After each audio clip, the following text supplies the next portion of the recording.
نگاہ پرسکوں، ایک رفیق جان سار، ایک حبیب پاسباں، جذب دل کا راسدہ، جمعیت کا نوجوان، جمعیت کا نوجوان، جمعیت کا نوجوان۔ السلام علیکم ورحمۃ اللہ وبرکاتہ۔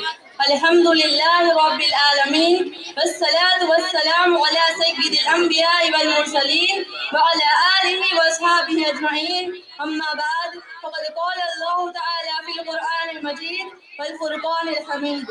اعوذ باللہ من الشیطان الرجیم، بسم اللہ الرحمن الرحیم۔ یا ایھا النبی قل لازواجک وبناتک ونساء المؤمنین یدنین علیہن من جلابیبہن، صدق اللہ العظیم۔ ابتدا کر رہی ہوں الہی تیرے نام سے، ابتدا کر رہی ہوں الہی تیرے نام سے، میں واقف نہیں ہوں آگے کے انجام سے۔ الہی التجا ہے اگر تو کرم کرے، الہی التجا ہے اگر تو کرم کرے، وہ بات دے زباں کو جو دل پر اثر کرے۔ معزز و موقر صدر جلسہ اور قابل قدر علماء کرام اور گلشن محمدی کے مہکتے ہوئے پھول، میں نے آپ لوگوں کے سامنے قرآن کریم کی چھوٹی سی آیت تلاوت کی، جس میں اللہ تعالیٰ فرماتے ہیں، او ہمارے نبی جی کہہ دیجئے اپنی بیویوں کو اور اپنی بیٹیوں کو اور تمام مسلمان عورتوں کو کہ وہ پردے کے ساتھ رہے۔ جو عورت بے پردگی کے ساتھ پھرتی ہے اس کو قیامت کے دن جہنم کے آنکڑے کے ساتھ لٹکایا جائے گا اور نیچے آنکھ کھلائی جائے گی اور پورا وزن اس کے بالوں پر ہوگا۔ کیا تکلیف ہوگی اس کا تصور ہم نہیں کر سکتے۔ بے پردگی کے ساتھ عورت کا گھر سے نکلنا شریعت میں اس کی اجازت نہیں ہے۔ پردہ کس کو کہتے ہیں؟ اپنے آپ کو غیر محرم کی نگاہوں سے بچانا۔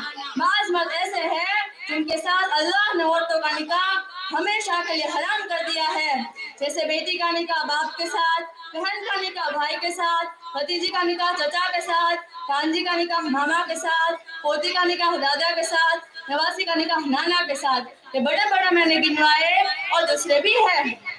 سامعین کرام، مسائل علماء کرام بتائیں گے، فتوے تو مفتیان کرام دیں گے۔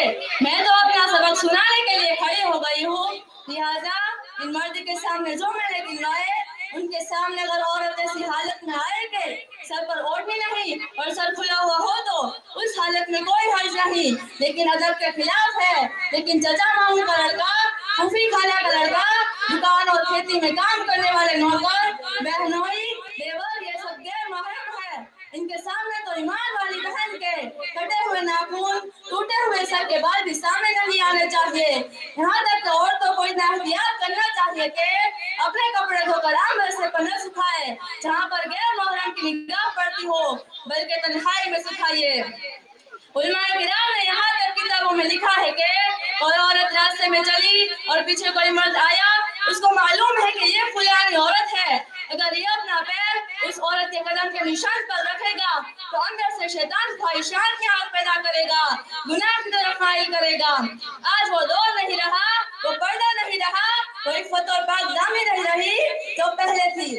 ابھی تک ہم نے پردے کو سمجھا ہی نہیں، عورت عربی لفظ ہے جس کا معنی ہوتا ہے چھپانا، اسی لیے فرمایا جس طرح تم سونا چاندی کو چھپا کر رکھتے ہو اسی طرح تم اپنی بہو بیٹیوں کو چھپا کر رکھو۔ اللہ تعالیٰ نے قرآن کریم میں عورتوں کا تذکرہ کیا ہے مگر کسی عورت کا نام نہیں لیا سوائے حضرت مریم علیہ السلام کے، اس لیے کہ عیسیٰ علیہ السلام کا ابا نہیں تھے اور نسبت ماں کی طرف تھی۔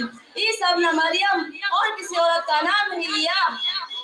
فرعون کی بیوی، نوح کی بیوی، لوط کی بیوی یوں کہہ کر پکارا، او اللہ کی بندیوں، اللہ نے تمہارے نام تک کا پردہ کیا ہے، تم اپنی ذاتوں کا تو پردہ کرو، کیوں اپنے ہاتھوں سے اپنی جہنم بھڑکاتی ہو؟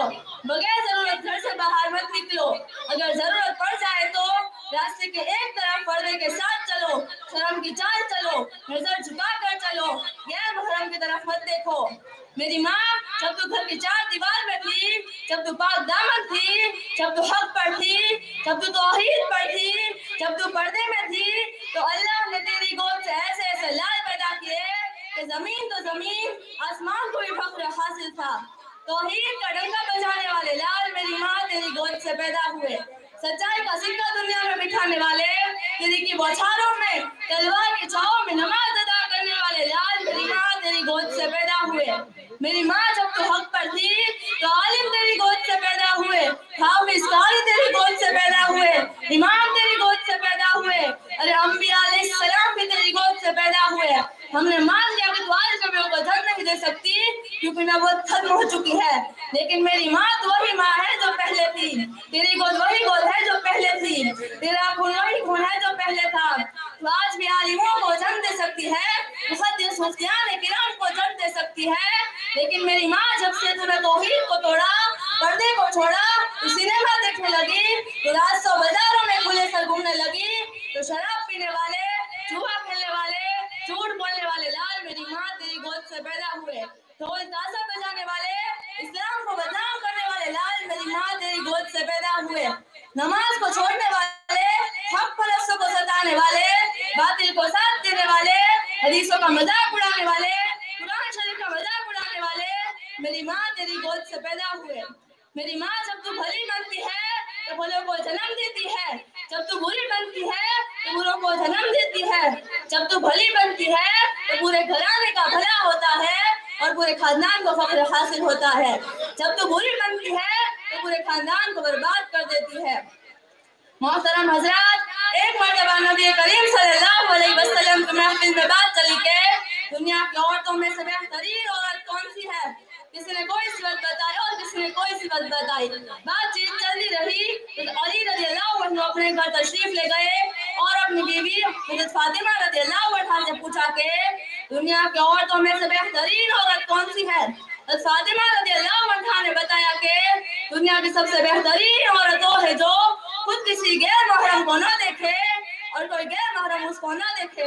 تو یہ سن کر علی رضی اللہ عنہ حضور صلی اللہ علیہ وسلم کی محفل میں تشریف لائے اور ارشاد فرمایا، حضور صلی اللہ علیہ وسلم حضرت فاطمہ نے فرمایا کہ دنیا کی بہترین عورت وہ ہے جو خود کسی غیر محرم کو نہ دیکھے اور کوئی غیر محرم اس کو نہ دیکھے۔ تو یہ سن کر حضور صلی اللہ علیہ وسلم نے فرمایا کہ فاطمہ تو میرے جگر کا ٹکڑا ہے۔ آخر میں میری ماں اور دینی بہنوں یہ گزارش ہے کہ اپنی زندگی کو پیارے نبی کی سنتوں اور شریعت مطہرہ کے مطابق گزارنے کی کوشش کریں۔ اللہ تعالیٰ سے دعا ہے کہ ہمیں نیک صالح اور پاک دامن بنائے، آمین۔ وما علینا الا البلاغ۔ السلام علیکم ورحمۃ اللہ وبرکاتہ۔